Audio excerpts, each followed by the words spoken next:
झणझणीत रेसिपी चॅनलवर तुमचं स्वागत करते। आज आपण पनीर पुलाव करतोय। तर काय काय साहित्य घेतो बघूया। तर पहिले आपण ना या पॅन मध्ये तेल टाकू। आपल्याला पनीर तळायचं इथे।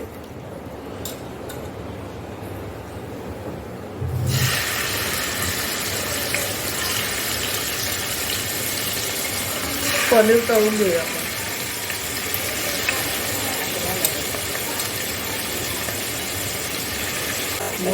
आपण इथे 200 ग्रॅम पनीर घेतलेलं आहे। तर आता आपलं पनीर तळून झालेलं आहे। आता आपण कुकर मध्ये जो पुलाव बनवणार आहे तो तेल टाकून घेऊया। किती टेबल? तर आपण 4-5 टेबलस्पून घेतले। जिरं आपण 1 टीस्पून टाकलंय। 1 टीस्पून आपण जिरं टाकलं। आता तेजपत्ता आपण टाकूया। 3 तेजपत्ता टाकूया। 10-12 काळी मिरी काढल्यात त्या टाकूया। 2 स्टार फुल आहे। 1 मसाला वेलची आहे, ती फोडली मी मसाला वेलची आणि टाकले। 2 ग्रीन कार्डमम आणि काजू टाकूया आपण। 10-15 काजू आहेत। तर 2 मिरच्या आपण उभ्या अशा चिरून घेतल्यात। मसाले आपले टाकून झाले। आता मिरच्या टाकूया। 2 मिरच्या कापून घेतल्यात मधून। मी इथे 2 मोठे मोठे कांदे कापून घेतलेत। तर आता आपण कांदे टाकूया।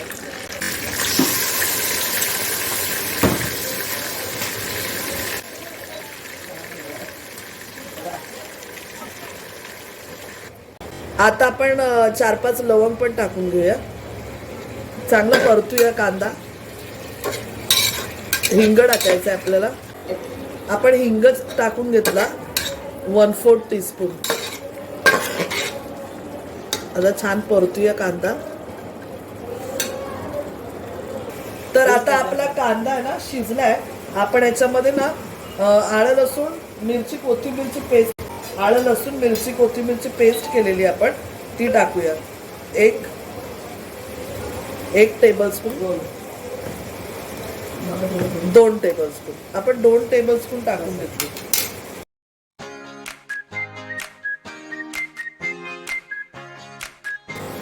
1 टीस्पून,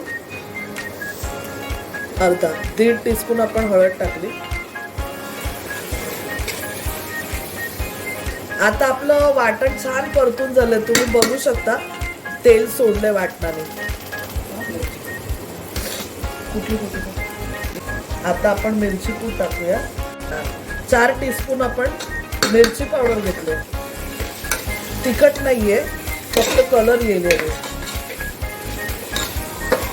छान परतून घेऊया।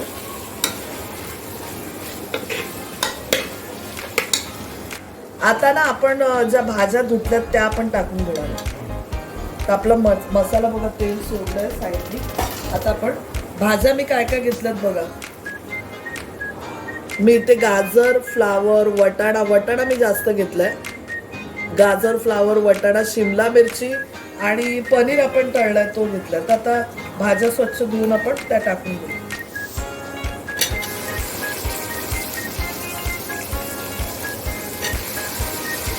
आपण क्वांटिटी मध्ये जरा बनवतोय कारण की गणपती आहे आपल्या घरी आणि पाहुणे वगैरे येत असत, तर आपण जास्त प्रमाणात ते बनवतो। आता आपल्या बघा सगळ्या भाज्या टाकून गेल्या। तर मस्त मिक्स करून घेऊया आपण।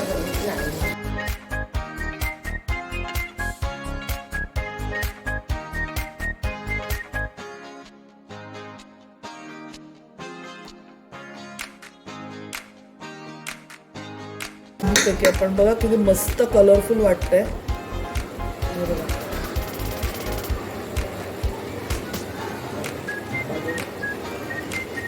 कलरफुल झालं। आता झाकण देऊ। 5 मिनिटं ना आपण झाकण देऊया आणि एक वाफ काढूया।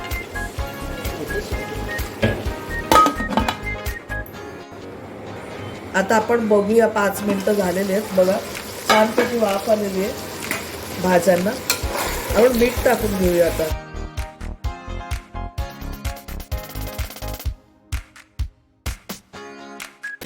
1 टेबलस्पून,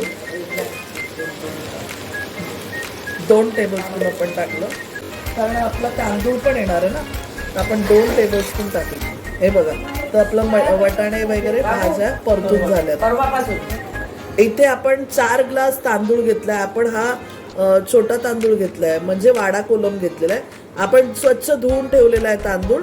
तर आता आपण तांदूळ टाकूया. हे बघा, धुतलेला आहे तांदूळ, ओला आहे बघा, धुवून ठेवलाय पाणी काढून. तर आपण तांदूळ टाकून घेऊया.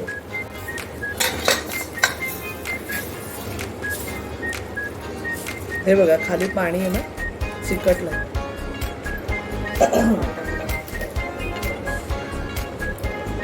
मिक्स करून घेऊया चांगलं.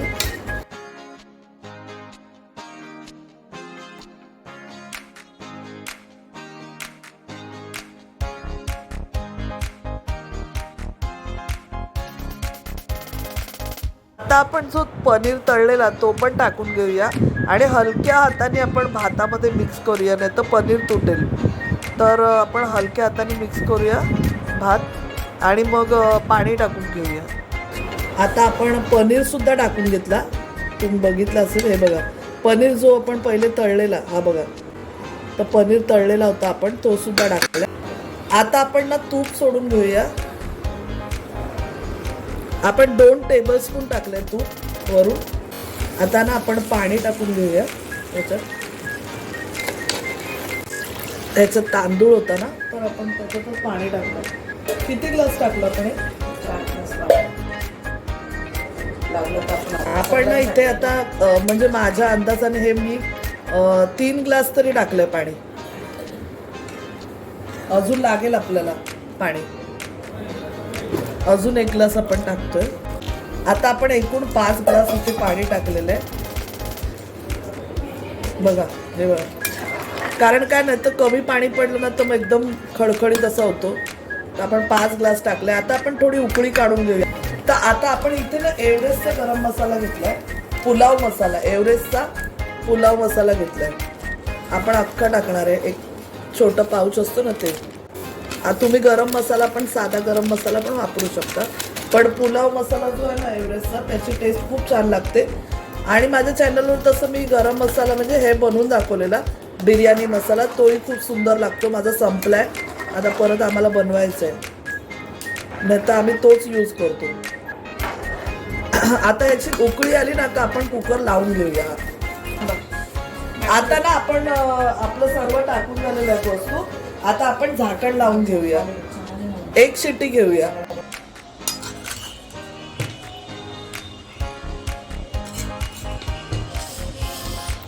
सुगंध सुटला एकदम.